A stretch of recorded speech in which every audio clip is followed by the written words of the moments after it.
Yeah, we kind of earlier on we looked at an area that is man-made, brought in. This is an area that we, actually at the very start of the HLS scheme, we kind of looked at the habitats that we had on the farm and the habitats that we didn't have. And we identified quite quickly that the only real wildflower meadows were the village green, which is, if anyone's coming from that way, we drive past the village green, which is in full flower at the moment. And this was two fields that when we looked at marginal land and we were kind of looking at the definition of marginal land, these were the probably hardest two fields to farm on the whole farm. This area here has got footpaths on, we've driven down a footpath, and it's got a footpath on that side as well.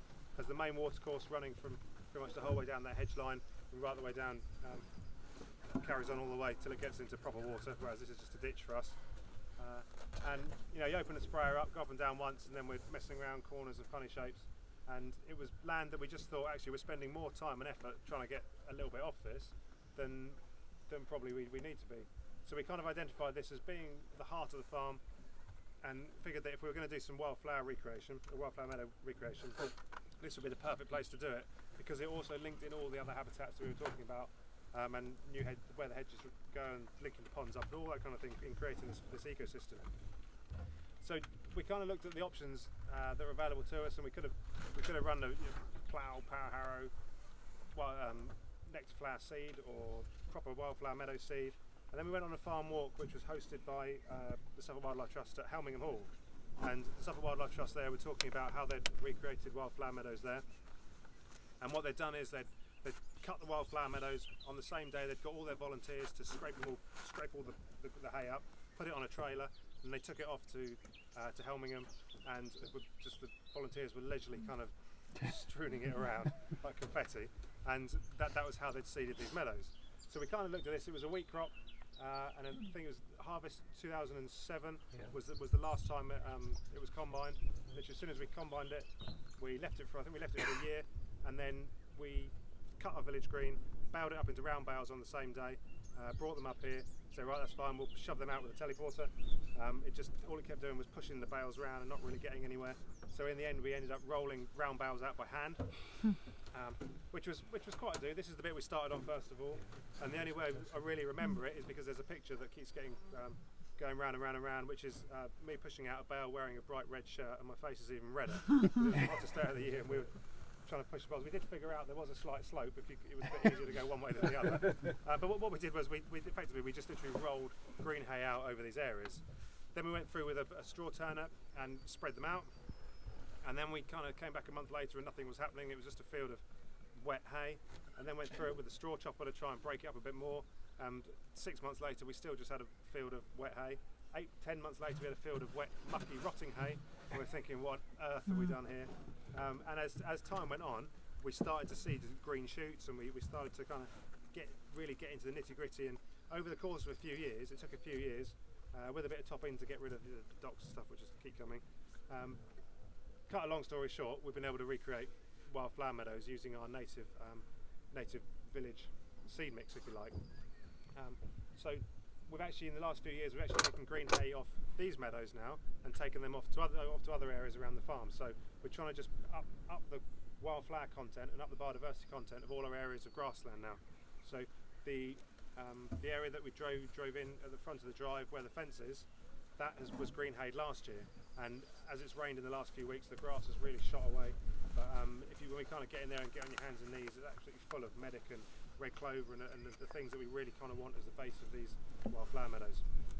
So as a technique, it's far easier than actually going out there and doing all the work that's ingrained into us, into using a tractor and managing the soil. There's actually if you've got a seed source, there's a really simple technique there for establishing wildflower meadows, and it's not nearly as hard as we probably make it sound out to be, we thought it would be to start with.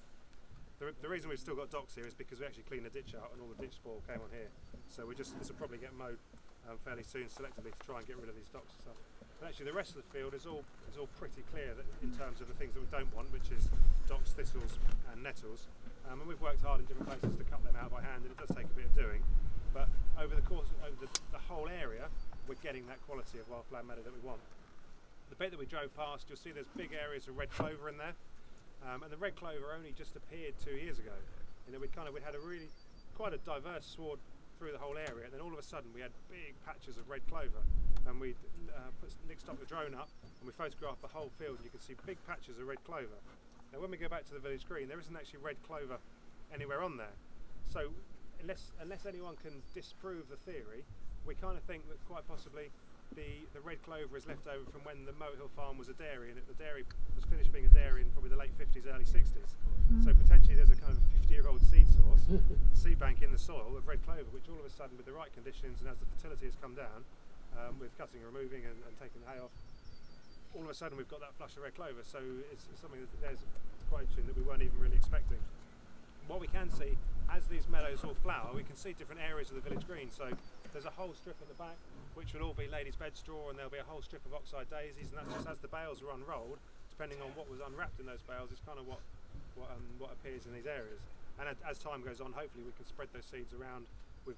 This is all entered in the stewardship scheme, so we're quite set on our cutting dates, and we can only take an early hay cut 1 year in 3 and a hay cut late 2 years in 3, and trying to provide that variety, and that's quite regimented, quite strict within the countryside stewardship scheme, which actually probably for the benefit of this, we're not tempted to do anything because we just literally follow the rules of the scheme straight away.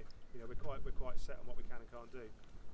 And then obviously we talked a little bit earlier about monitoring and recording. We've been able to Suffolk Wildlife Trust have been back and resurveyed a lot of these meadows, and we found within 4 years we'd moved over 60% of the species from the village green onto these areas, and that was in 2010, I think it was surveyed, so we've probably got some more follow-up survey work to do. We'll stop here, there's a barn owl box in this tree as well. This year there's 4 pairs of barn owls breeding on the farm at the moment, and that is because the grassland is just becoming ripe with its quality for small mammal habitat. But also we have to leave 10% of these areas uncut every year, so we're making sure, or the scheme is making sure on our behalf, that we have an abundance of small mammal habitat as well in our grass margins, which are left over from the HLS scheme. There's nothing new gone in for the new scheme, a really good small mammal habitat as well. So in our barn owl boxes we're getting barn owl, tawny owl, kestrel, little owl, jackdaw and stock dove, and I think 2 years in the last 10 we've actually had the whole set. This year we did add a 7th species, which was a mallard, which sounds good, but you can imagine if I start the story and you can all finish it. The ducklings hatched and couldn't get out the box. So you can imagine what we found when we checked the box. But the ducks are a bit simple, I think. But we generally do have all 6 of the species that we expect in these barn owl boxes nesting here now, and that's because this habitat is there to sustain them. And again, this is proper insect habitat, grey partridge habitat. Start the ecosystem off, and everything else will benefit as a result. Have you green hayed it a second time, Reece? Again here, because you've got yellow rattle coming in. Did that come in from the first? Oh yes, the yellow rattle was a technical sort of second green hay, and it was an addition. There was a meadow in Cotton where they'd taken a hay cut, and they basically gave me a bag full of the sweepings in the bottom of their trailer, and he said, "Oh, there's a lot of yellow rattle in there," and I was like, "Give it a go." And yellow rattle has just come over the whole area. Now, yellow rattle is a parasite on grasses, so that somehow the yellow rattle root gets round the grass root and actually kills the grass, so it kind of opens up a whole new sward and a different variety of the species that will come because of the open ground. So it's something that was quite interesting. We thought we'd just try it, keep an eye on it, and it's just something that ongoing that we're not going to introduce yellow rattle anywhere else, but there's quite a big area in there where we can just see maybe the difference that has and whether that brings any other species. And the fact that we've got this potentially 50-year-old clover, every now and again we find bee orchids and we find other things. There's every likelihood that if we have a more open sward and a bit more bare ground, there could be something else exciting that comes. It's something that we're just going to keep an eye on. We've got a question at this end of the tray for David. Under the scheme, if you were to establish the meadows using green hay, how does that come in inspection when you have to show proof of purchase for seed mixes? Is that right? Well, the prescription says you can establish it either by a range of techniques. So depending on if it's mid-tier or higher tier, I can't think that resource grassland creation for species rich is available in mid-tier, is it, as an option? So in higher tier, when we edited your agreement prescriptions, I would have stated how they're going to go about establishing it. There are additional capital grants to actually fund the additional green hay work, which is expensive labour-wise and cost. So there's that as well, and that would literally say established by green hay or sowing a seed mix or by natural regeneration is one of our preferred ways of doing it. Green hay is absolutely brilliant. You kind of need to take green hay over 2 or 3 years at different times to capture the full suite of species, because they all flower at different times. So doing it at the same date every year doesn't necessarily get you different species, but natural regeneration on chalky soils is one of the best ways for establishing species-rich grass, and if you've got the seed bank there. And it's interesting what Patrick said about the red clover, because I thought it was on the green, but it obviously has perhaps come from the seed bank as the sward has settled down. Yeah. So this one was actually all purely green hay. The Longfield was actually, the majority was actually natural regen, and then we've actually supplemented it with green hay when we're available. So that's why there's a different look for the two different. But it's settled down a lot, hasn't it? Because we had a farm walk here many years ago with members of the public, and that was looking a lot more like set aside then, wasn't it? Yeah, that all came with willow herb. There was a lot of brome and blackgrass in there, if I remember, at the start of the HLS. So it's really settled down as the fertility's dropped. It's really good. Yeah, so David was our advisor all the way through higher level stewardship as well. So we're now 12 years.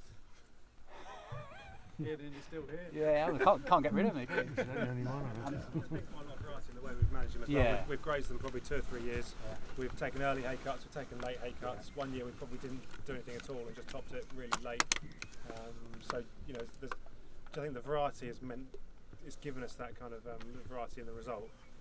Different ways of managing it, obviously come up with different things. The first year we grazed the village green, we got a whole load of different plants coming on the village green, and some of them I haven't even figured out what it is yet, but there's quite some sort of broadleaf plants that we actually didn't really want. And I think the sheep kind of almost churned it up too much and got the wrong sort of things germinating. And then other times this has responded really well to grazing. So it's kind of, there's no right or wrong way of doing this. No. It's just, you know, be brave came from the back of the trailer early, didn't it? Yeah. It's try different things and see what happens. The other thing that actually when Mum came up with the idea a couple of years ago, we said, have you ever thought about companion cropping your wheat with yellow rattle to get rid of the blackgrass? I was like, you might have so much wheat. That's a novel idea, but so it's just one of those things that nature has its own way of combating grass. So. I mean, can I say one last thing about the management? Patrick was alluding to that the prescriptions in agri-environment schemes can be a little bit restrictive or appear restrictive, and they are black and white, and sometimes they're there to protect the farmer as much as perhaps we're a bit anal about how we want things managed in natural England. But in the future in Elm, if you think further down the line, there's likely to be less rules on how Patrick and Brian manage this ward, and there'll be just advisory notes, and you will be able to manage it how you see fit for your farm, which could be a great thing. It depends on your perspective. Some people like rules, so it means you can guarantee you get paid because you've complied with them. Others prefer more freedom, and on the payment by results pilot that we're working on, having no rules has been actually quite refreshing. I've been brought up almost institutionalised to follow rules, and I think farmers have, but it's a bit scary when you have no rules. But in the future, Patrick could graze this 3 years in a row in the spring, shut it for hay, and then aftermath graze it or whatever. Not worry about me saying you've got to cut it 1 year and 3 early and 2 years late, and that's, I think, could be a good thing in terms of environmental delivery, really. Okay. Yeah, I think 15 years of experience, I'd be happy to do that. Yeah. I think if we were going in blind cold, first exactly. year, I'd quite like the restrictions. It would be scary. Yeah. It sounds to me like, I mean, you were saying in the first few years you had problems with grass weeds, brome, blackgrass coming. It sounds almost as if you need a sacrificial arable crop to mop up the excess nutrient prior to trying to establish something like that. Would that be a wrong way of looking at it? In terms of species-rich grassland, we recommend using sites that are generally weed-free, but also low in certain nutrients like phosphate. So, I mean, this has done remarkably well. I don't know what your baseline nutrient sort of status was, but certainly you do need to try and tire that out, because the grass is the limiting factor here. If it's got too much fertility, then it can outcompete the nicer sort of broadleaf forbs. But we need grasses as well as broadleaf plants, but not too much grass. So it has settled down a lot, hasn't it? So I can only assume that the soil nutrient status has settled out. So yeah, you're absolutely right. At the start of this agreement, we took soil samples, actually, didn't we? And part of the rule is you have to take soil samples to show what the baseline state is at the start. And it's actually from the RPA's and DEFRA's perspective. They want to make sure that Patrick's following the rules, that he's not putting fertiliser on. And we theoretically do another soil sample at the end of it. But we all know if you sample 10, 20 points through that, you're never going to get the same soil sample from one day to the next. So it's a waste of money, and that's one bit of bad evidence that we require farmers to take. And it's the RPA are sort of calming down on some of that, and we will probably reduce some of that burden going forward. Yeah, but it's not a good. It's a bad example of evidence being asked to be taken. It's not going to serve a purpose.